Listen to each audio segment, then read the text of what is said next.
Hello everyone. जय हिंद, नमस्कार।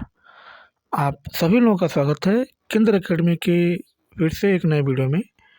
आज के वीडियो में फ्रेंड्स, यूपी दरोगा भर्ती में जो जीके में जो विश्व का जो भूगोल है, उनमें से जितने भी प्रश्न एग्जाम में पूछे गए हैं पीवाईक्यू के रूप में, उन सभी प्रश्नों को हम लोग इस सेशन में डिस्कस करेंगे। चैनल पर पहली बार होंगे तो चैनल को सब्सक्राइब जरूर कर लीजिएगा, बेल आइकन को दबा दीजिएगा और अपने दोस्तों को शेयर कर दीजिएगा। फ्रेंड्स, वीडियो काफ़ी इंपॉर्टेंट होने वाली है जितने भी लोग दरोगा भर्ती का एग्ज़ाम देने जा रहे हैं, क्योंकि ये ऐसे प्रश्नों को हम लोग देख रहे हैं जो किसी न किसी एग्ज़ाम में, आप कोई भी लायक एग्ज़ाम दे रहे हैं जैसे यूपीएसआई, यूपी पुलिस या होमगार्ड में जितने भी सारे प्रश्न बन सकते हैं उनको हम लोग सेशन में डिस्कस करेंगे। चलिए शुरुआत करते हैं। एक बार सेशन को लाइक कर दीजिएगा और जब पूरा सेशन देख लीजिएगा तो कम से कम इसे ग्रुप में ज़रूर शेयर करिएगा, ठीक है। तो आज का जो हमारा टॉपिक होने वाला है फ्रेंड्स, उसका जो नाम है विश्व का भूगोल। क्या नाम होने वाला है? तो विश्व का भूगोल के बारे में चर्चा करें, यानी वर्ल्ड जियोग्राफी के बारे में चर्चा करेंगे, ठीक है। तो चलिए शुरुआत करते हैं। एक बार सेशन को लाइक कर दीजिएगा, ठीक है। चलिए स्टार्ट करते हैं। चलिए वन लाइनर के रूप में हम लोग इसको देखेंगे। इसमें जो लिखा है कि महाविस्फोट सिद्धांत ब्रह्मांड की उत्पत्ति की बात करेंगे। तो आकाशगंगा तथा सौरमंडल की उत्पत्ति से क्या है, संबंधित है ना।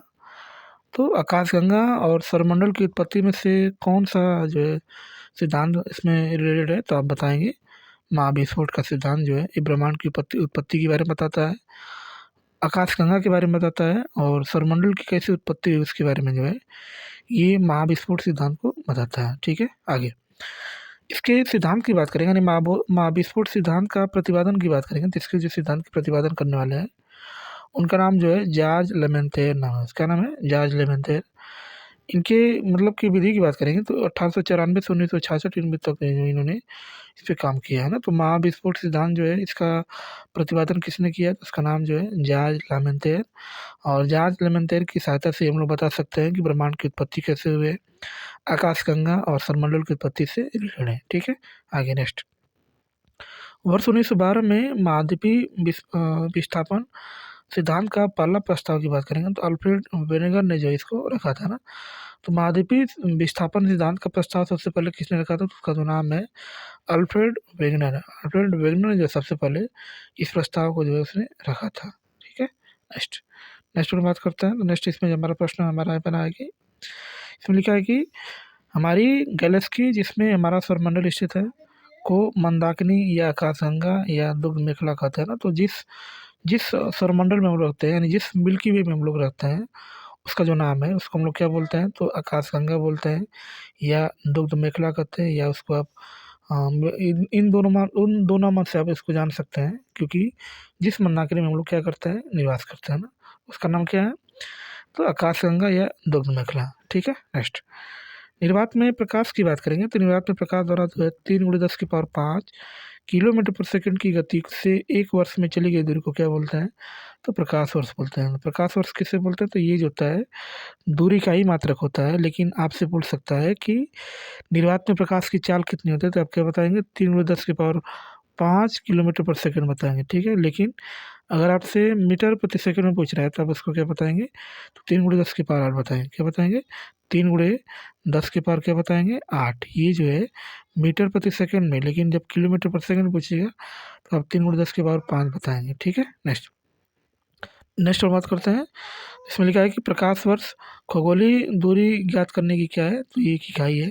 तो खगोलीय दूरी इकाई मैंने यहाँ बताया था कि दूरी का ये जो है एक मात्रक है, जिसको हम लोग क्या बोलते हैं, तो प्रकाश वर्ष बोलते हैं। क्या बोलते हैं, तो प्रकाश वर्ष के नाम से उसको जाना जाता है, ठीक है। नेक्स्ट नेक्स्ट बात करते हैं।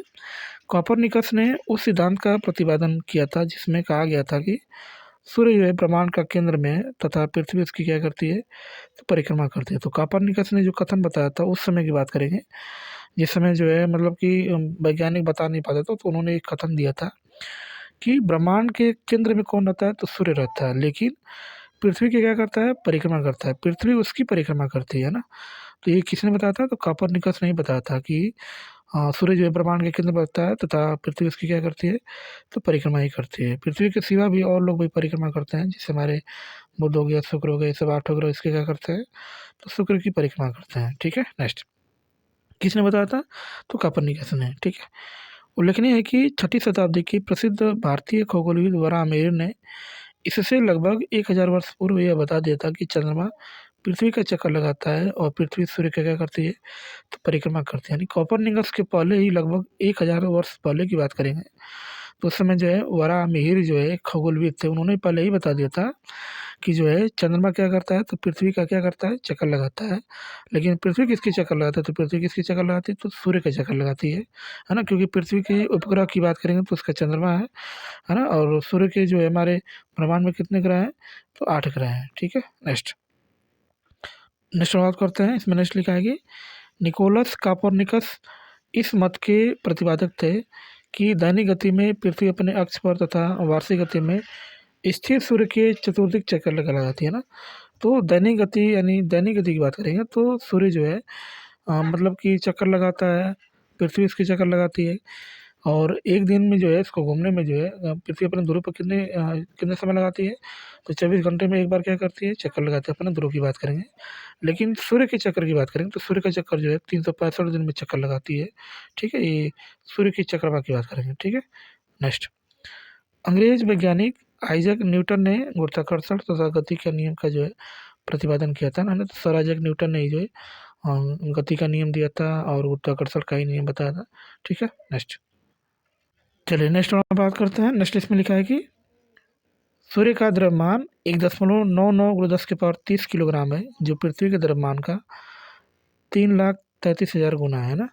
तो सूर्य का द्रव्यमान इतना है, जो पृथ्वी के द्रव्यमान का कितना है? तो 3,33,000 गुना जो है, यानी इतने जो है इसमें पृथ्वी आएंगे तो सूर्य के द्रव्यमान का क्या होगा? तो बराबर होगा, ठीक है। सूर्य के व्यास की बात करेंगे तो पृथ्वी के व्यास का लगभग कितना है? तो 109.2 गुना है ना। तो पृथ्वी का ये व्यास है और यहाँ पर क्या है? ऐसे सूर्य के व्यास, इसमें जो है 109 जो है का उसका गुना होता है। पृथ्वी के व्यास का जो है 109 गुना जो है सूर्य का व्यास होता है, ठीक है। नेक्स्ट आगे हम लोग बात करेंगे, तो आगे इसमें नेक्स्ट लिखा है कि सूर्य से बढ़ती हुई दूरी के ग्रहों के क्रम में स्थिति हमको बताना है। 8 ग्रह हमारे हैं, लेकिन दूरी के अनुसार जो है मतलब कि कौन ग्रह पहले आता है, कौन ग्रह एकदम लास्ट में आता है, कौन सूर्य के करीब होता है, कौन सूर्य से दूरी पर होता है, तो इसकी बात करेंगे। तो क्रम की बात करेंगे तो सबसे नंबर पे बुध जो है इसकी बहुत करीब आता है, सूर्य के बहुत करीब है। दूसरे नंबर पे आता है शुक्र आता है, उसके बाद पृथ्वी है, मंगल है, बृहस्पति है, शनि है, यूरेनस है। यूरेनस को हम लोग बोलते हैं अरुण बोलते हैं, और नेपच्यून को क्या बोलते हैं? तो वरुण बोलते हैं ना। तो ये जो है 8 ग्रह का हमारा दूरी दूरी के अनुसार ये जो है, ठीक है। आगे चलिए नेक्स्ट हम बात करते हैं कि आकार के अनुसार ग्रहों का जो क्रम यानी घटते हुए क्रम, यानी किसका आकार बहुत बड़ा है, किसका आकार छोटा, नहीं घटते हुए क्रम है। घटते हुए क्रम का मतलब होता है कि सबसे पहले बड़ा ग्रह, इसके बाद छोटा ग्रह, है ना। तो इसके हम लोग बात करेंगे तो घटते हुए क्रम में ग्रहों का क्रम की बात करेंगे तो बृहस्पति है, शनि है, यानी बृहस्पति सबसे बड़ा ग्रह है। ग्रहों में सबसे बड़ा ग्रह कौन है? बृहस्पति है। उसके बाद शनि है, अरुण है, वरुण है, पृथ्वी है, शुक्र है, मंगल है और बुध है। तो सबसे बड़ा ग्रह कौन है? बृहस्पति है। सबसे छोटा ग्रह कौन है? तो ये जो है बुध है, ठीक है। आगे आगे हम लोग बात करेंगे तो इसमें सूर्य से दूरी के अनुसार ग्रहों का आरोही क्रम, आरोही क्रम का मतलब होता है बढ़ते हुए क्रम में कौन है? तो पहले नंबर पे आता है बुध आता है, शुक्र, पृथ्वी, मंगल, बृहस्पति, शनि, अरुण और अरुण, ये जो है क्या है? तो दूरी के अनुसार जो है बढ़ते हुए क्रम है, ठीक है। नेक्स्ट चलिए आगे हम लोग नेक्स्ट बात करते हैं, तो इसमें लिखा है कि 14 से 25 अगस्त 2006 के मध्य चेक गणराज्य में संपन्न अंतर्राष्ट्रीय खगोलीय संघ, जिसको IAU भी कहते हैं, कि 26वीं महासभा की बैठक में प्लूटो के ग्रहों की श्रेणी से हटाकर उसको बौना ग्रह की श्रेणी में क्या कर दिया गया? डाल दिया गया ना। तो पहले जो है 2006 के पहले जो है ग्रहों की संख्या कितनी थी? तो 9 थी। लेकिन लगभग 2006 में जो है मीटिंग होती है चेक गणराज्य में, तो वहाँ पर जो है एक बौना ग्रह जिसका नाम जो है यम था, इसको क्या किया गया था? तो ग्रहों की श्रेणी से इसको निकाल दिया गया था ना। तो इस समय ज्ञात ग्रहों की जो कुल संख्या कितनी है? तो 8 है। कितना है? तो 8 है ना। तो इसी की हम लोग बात करेंगे। तो इस समय जो है ज्ञात ग्रहों की संख्या कितनी है? तो 8 है, ठीक है। सौरमंडल के 8 ग्रहों में सबसे जो छोटा ग्रह है उसका नाम क्या है? बुध है। और सबसे बड़े ग्रह की बात करें तो उसका नाम क्या है? बृहस्पति। बृहस्पति सबसे बड़ा ग्रह है और सबसे छोटा ग्रह क्या है? उसका नाम क्या है? बुध है, ठीक है। सल्फ्यूरिक अम्ल के कारण जो शुक्र ग्रह है वातावरण में घने सफ़ेद और पीली बादल बनते हैं ना, तो सल्फ्यूरिक अम्ल के सूत्र की बात करते हैं, इसका जो सूत्र होता है H2SO4 होता है। H2SO क्या होता है? 4 होता है। और इसी के कारण जो होता है, जो हमारा शुक्र ग्रह है, क्या नाम है? शुक्र ग्रह है। ये वातावरण में क्या करता है? तो सफ़ेद और पीला बादल बनते हैं, ठीक है।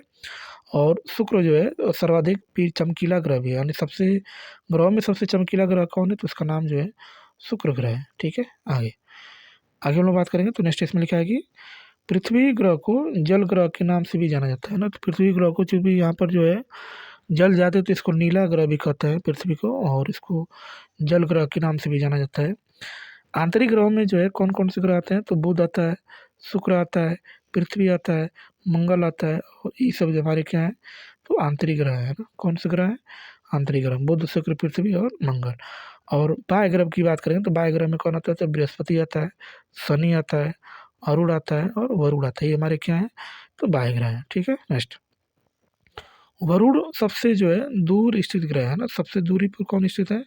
तो वरुण है। यही जो है सूर्य का चक्कर बहुत बहुत दिनों में लगाता है, कई साल में जो है सूर्य का चक्कर लगाता है, ठीक है। तो बात करेंगे तो वरुण जो है सूर्य की परिक्रमा करने में सर्वाधिक समय लगाता है, लगभग 163.75 जो है इतना समय लगाता है वरुण। चूँकि ये दूरी के अनुसार सबसे अंतिम ग्रह है, इसलिए जो है बहुत समय लगाता है, ठीक है। नेक्स्ट नेक्स्ट बात करेंगे हम लोग, तो इसमें जो है एक और ग्रह दिया है और एक और हमारा सूर्य परिक्रमा की ओर, यानी सूर्य का परिक्रमा करने में कौन सा ग्रह कितना दिन लगाता है उसको हम लोग देखेंगे। जैसे बुध की बात करें तो बुध जो है चूँकि ये सूर्य के बहुत करीब है, तो ये जो है 88 दिनों में चक्कर लगा देता है, ठीक है। शुक्र की बात करें तो शुक्र जो है ये जो है 224.7 दिन में चक्कर लगा देता है। पृथ्वी की बात करेंगे तो ये जो है 365.2 दिन में चक्कर लगा देता है। उसके बाद मंगल की बात करेंगे तो मंगल जो है ये 687 दिनों में चक्कर लगा देता है उसका, ठीक है। और हम लोग बात करेंगे बृहस्पति की बात करेंगे, तो बृहस्पति की बात करें तो बृहस्पति चूँकि ये भी बहुत बड़ा ग्रह है, सबसे बड़ा, तो ये जो है 11.86 वर्ष में जो है उसका चक्कर लगाता है। शनि की बात करेंगे तो शनि जो है ये 29.4 वर्ष में उसका चक्कर लगाता है। वरुण की बात करेंगे तो ये जो है 83.76 वर्ष में उसका चक्कर लगाता है। वरुण की बात करेंगे, वरुण की, तो ये क्या, ये भी चक्कर लगाता है लेकिन बहुत समय लगाता है, 163.75 वर्ष का जो है समय लगाता है, बहुत समय ज़्यादा समय लेता है क्योंकि ये बहुत ही दूरी पर स्थित है, ठीक है। नेक्स्ट नेक्स्ट बात करते हैं कि हीरक वलय का दृश्य पूर्ण चंद्र ग्रहण के समय ये दिखाई पड़ता है ना। तो जो हीरक वलय है ये क्या करता है? तो ये जो है जब सूर्य ग्रहण लगता है उसी के समय जो है ये जो है दिखाई देता है, ठीक है। नेक्स्ट नेक्स्ट बात करते हैं, इसमें नेक्स्ट लिखा है कि किसी भी परिस्थिति में जो पूर्ण चंद्र ग्रहण होता है ये 7.5 मिनट से अधिक नहीं हो सकता है ना। तो कभी भी अगर पूर्ण सूर्य ग्रहण लगा है तो हमेशा 7.5 मिनट से जो है अधिक नहीं हो सकता है, ठीक है। नेक्स्ट नेक्स्ट बात करते हैं कि सूर्य ग्रहण कब लगता है ना। सूर्य ग्रहण कैसे जाने कि सूर्य ग्रहण कब लगता है ना। तो इसकी बात करेंगे तो जिसको हम लोग सोलर इक्लिप्स बोलते हैं, ये जो है कब बनता है? तो जब चंद्रमा सूर्य और पृथ्वी के बीच में रहता है ना। तो सूर्य और पृथ्वी के बीच में कौन आता है? तो चंद्रमा आता है। तब कौन सा लगता है? तो वहाँ पर जो है सूर्य का जो प्रकाश होता है पृथ्वी तक नहीं पहुँच पाता है, और जब पृथ्वी तक नहीं पहुँच पाएगा तो जाहिर सी बात है कि ये जो है वहाँ पर कौन सा ग्रहण लगेगा? तो सूर्य ग्रहण लगेगा, ठीक है। और सूर्य ग्रहण की बात करेंगे तो केवल प्रतिबाधा यानी या अमावस्या को ही होता है ना। तो सूर्य ग्रहण कब लगता है? तो ये अमावस्या को ही लगता है, या आप उसी को बोल सकते हैं केवल प्रतिपदा के ही जो है उसमें सूर्य लगता है, सूर्य ग्रहण होता है, ठीक है। नेक्स्ट, जब सूर्य एवं चंद्रमा के बीच पृथ्वी आती है ना, उसके उल्टे की बात करेंगे। सूर्य और जो है सूर्य और चंद्रमा के बीच में कौन आता है? सूर्य तो स्थिर रहता है, जब भी आएगी तो एक बार चंद्रमा आएगा, एक बार पृथ्वी आएगी। तो जब पृथ्वी आती है तो वहाँ पर कौन सा ग्रहण लगता है? तो चंद्र ग्रहण लगता है। कौन सा लगता है? चंद्र ग्रहण। सूर्य और चंद्रमा के बीच में कौन आता है? पृथ्वी आ जाएगी तो वहाँ पर कौन सा ग्रहण लगेगा? चंद्र ग्रहण लगेगा। और चंद्र ग्रहण कब लगता है? तो ये जो है पूर्णिमा के दिन लगता है। कौन सा लगता है? तो पूर्णिमा के दिन जो है इसको लगता है, ठीक है। नेक्स्ट, चलिए नेक्स्ट हम बात करते हैं खगोलीय इकाई, जिसको एस्ट्रोनॉमिकल यूनिट कहते हैं। दूरी मापने की इकाई होती है ना। खगोलीय इकाई किसकी इकाई होती है? तो ये जो है दूरी को मापने की इकाई होती है। खगोलीय इकाई सूर्य एवं पृथ्वी के बीच औसत दूरी होती है। कितना होती है? तो 149.6 मिलियन किलोमीटर की क्या होती है? तो ये बराबर होती है, कितने मिलियन बराबर होती है? तो 149.6 मिलियन किलोमीटर की क्या होती है? तो ये बराबर होती है। ठीक है, आगे आगे हम लोग नेक्स्ट बात करते हैं। तो पृथ्वी सूर्य से निकटतम दूरी जो है 3 जनवरी को होती है, यानी सूर्य से निकटतम दूरी इसकी कब होती है पृथ्वी की, तो ये जो है 3 जनवरी को जो है सूर्य के निकट हो जाती है।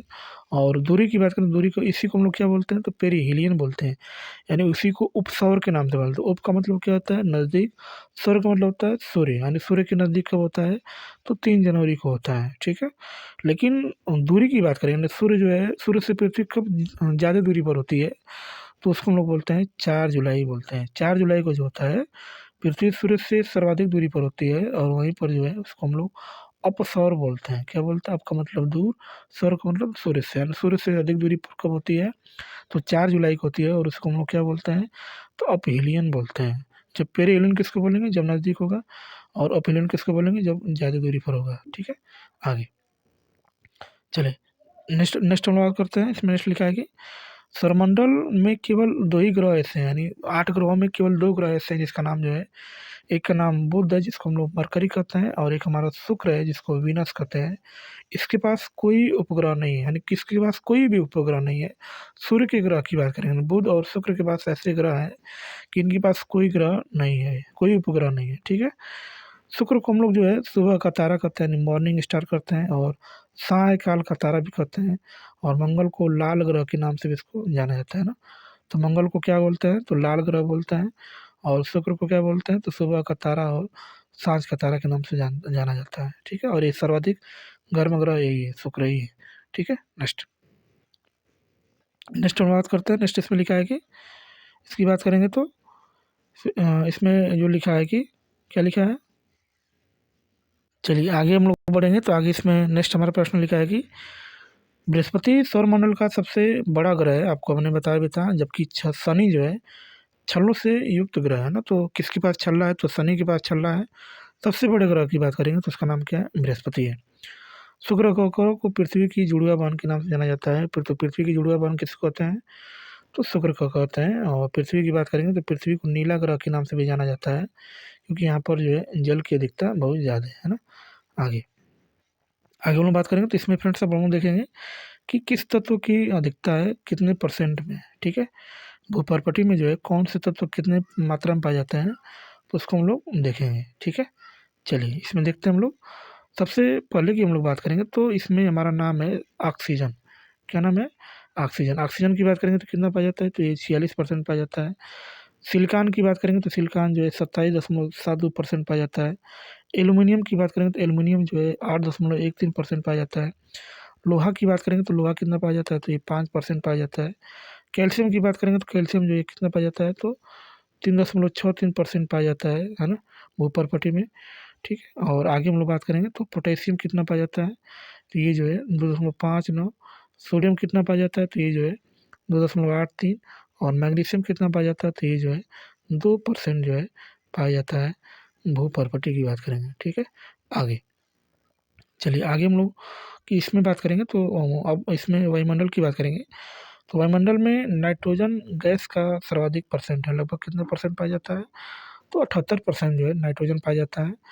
और इसमें हम लोग वायुमंडल में ऑक्सीजन मात्रा की बात करेंगे तो ये कितना पाया जाता है, तो 21% पाया जाता है, बाकी 1% में सब गैसें होती है। ठीक है, आगे उसके बाद हम लोग जो है 1% की बात करेंगे तो इसमें क्या क्या होता है, तो भूपर्पटी में कार्बन की मात्रा की बात करेंगे तो 0.02% होता है। कार्बोनेट होता है, कोयला और पेट्रोलियम जैसे खनिजों के रूप में जो है ये होती हैं। ठीक है, आगे चलिए आगे हम लोग बात करेंगे तो आगे इसमें नेक्स्ट लिखा है कि पृथ्वी को सूर्य की परिक्रमा करने में 365 दिन 0.25 दिन या 365 दिन 6 घंटा 9 मिनट 9.51 का जो है समय लगता है। इसे सौर वर्ष कहा जाता है ना, तो सूर्य का चक्कर लगाने में इतना समय लगता है। और सौर वर्ष को हम लोग क्या बोलते हैं, तो ट्रॉपिकल वर्ष भी कहा जाता है। ठीक है, अपने अक्ष के सहारे पृथ्वी का घूर्णन कहलाता है, इसी को हम लोग बोलते हैं भू परिभ्रमण कहलाता है। क्या बोला जाता है, तो भू परिभ्रमण। ठीक है, नेक्स्ट। तो चलिए फ्रेंड्स, वीडियो को यहीं पे समाप्त करते हैं। वीडियो आपको कैसी लगी एक बार कमेंट करके जरूर बताएं। कमेंट करके ये भी बताएं कि आप वीडियो जो है यूपी के किन किन स्टेट से देख रहे हैं। फिलहाल चैनल पर पहली बार होंगे तो चैनल को सब्सक्राइब जरूर कर लीजिएगा, बेल आइकन को दबा दीजिएगा, और अपने दोस्तों को शेयर कर दीजिएगा फ्रेंड। ठीक है, मिलते हैं नेक्स्ट क्लास में ऐसे ही शानदार प्रश्नों के साथ। तब तक के लिए बाय और जय हिंद फ्रेंड्स।